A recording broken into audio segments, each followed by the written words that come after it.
Moi, je mettrais l'école au centre de la démocratie. Je ferais de l'école le lieu de la démocratie. Le lieu où il y a où tout le monde peut presque se retrouver en dialogue avec des professeurs qui sont bien sûr garants du projet pédagogique et une liberté pédagogique incroyable, mais que on doit avoir beaucoup plus d'interlocuteurs, beaucoup plus de fantaisie. Ça devrait être une sorte de campus ouvert sur le monde et pas un sanctuaire totalement fermé. Quand il n'y a pas de concorde professorale, c'est extrêmement dur d'enseigner. Alors chacun est dans sa petite bulle, dans son petit silo disciplinaire.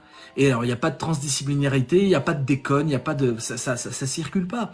Et donc je pense qu'il faut qu'on ouvre l'école, qu'on la fasse circuler, qu'on teste des choses. On a le droit de tester 50 000 pédagogies. Et donc on arrête ce côté vertical, extrêmement hiérarchique, où les profs sont déjà paniqués. Moi je suis sur plein de groupes de profs de philo qui me contactent et qui veulent qu'on réinvente notamment l'enseignement de la philo et qui disent en fait on a un programme, on est foutu avec le programme. Parce que même si on sait que la philo ne peut pas se mettre dans un programme, eh bien avoir du retard sur le programme, les élèves le savent, les parents du coup le savent et les parents paniquent. Et les parents paniquent parce qu'il y a le bac. Et du coup, les parents nous tirent les oreilles en disant vous n'avez pas fait le programme, vous êtes Et donc, c'est une sorte de piège, le programme. Et en philo, c'est vraiment d'autant plus catastrophique. Je veux bien qu'il y ait un programme en histoire géo ou en maths, mais en philosophie, un programme, ça veut strictement rien dire. En philosophie, on apprend à se poser des questions. Donc, quelle que soit la matière, en fait, on avance. Donc, c'est hyper important de décloisonner l'école, d'en faire une sorte de matrice de la démocratie. Nos jeunes qui sortent des écoles à 17 ans, ils doivent avoir plusieurs choses. Ils doivent d'abord ne pas savoir quoi faire tellement ils veulent faire de choses. Aujourd'hui, un jeune de 17 ans, tu lui dis tu veux faire quoi dans la vie? Il dit je sais pas, parce qu'il a été dégoûté par un enseignement qui a brisé ses rêves, qui a sorti sa passion et qui a mis de la pression à la place. Normalement, on devrait attiser la passion des jeunes tellement que au sortir de l'école, ils se disent mais j'ai envie de faire ça, oh là là, je suis ouvert à tout. Ça c'est une première chose. Et une deuxième chose hyper importante, c'est que ils doivent sortir de là en sachant ce que c'est un débat démocratique, parce qu'ils l'ont expérimenté depuis le CP. Moi, j'ai eu la chance, dans les années 80, quand j'étais scolarisé au CP, à Bagnolet, école Levaux, c'était une école expérimentale. Et donc, c'était après 68, ils ont essayé de faire des expériences. Alors, c'était fermé parce que Giscard avait refermé ce côté expérimental, mais il y avait quand même une culture maison de l'école qui était restée post-68arde. On tutoyait les profs, on pouvait décider de tout ce qu'on mettait dans la classe, on pouvait ne pas être d'accord et dialoguer, et c'était génial. Et c'était au CP, ça commence au CP. Là, la mode, je finirai juste là-dessus, là, la grande mode bobo, bourgeois, machin, c'est de mettre de la philosophie en maternelle.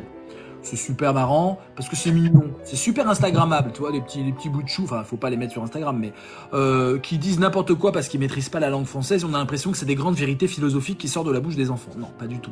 C'est pas ce qu'il faut faire. Il faut pas donner de la philosophie plutôt. Il faut rendre l'école philosophique. Il faut rendre l'école arène de la philosophie.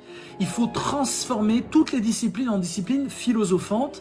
Et du coup, un élève qui sort de l'école, il doit être débordant de passion, d'ouverture d'esprit, mais surtout il doit savoir ce que c'est un vrai débat. Et donc du coup on a un citoyen qui peut peser le pour et le contre dans l'intox qu'on lui donne, qui sait où s'informer, qui sait utiliser ChatGPT, qui n'a pas peur des smartphones, qui n'est pas dans des visions binaires, soit c'est le smartphone, soit c'est l'école et j'apprends par cœur. On n'est pas dans le gavage des oies, on est dans quelque chose d'éclairé et surtout qui développe ce que moi j'appelle l'intelligence connective, c'est-à-dire la capacité de me connecter à quelqu'un qui sait quand moi je sais pas. Parce que concrètement, dans la vie adulte, quand je sais pas quelque chose, tout dépend de ma connexion humaine.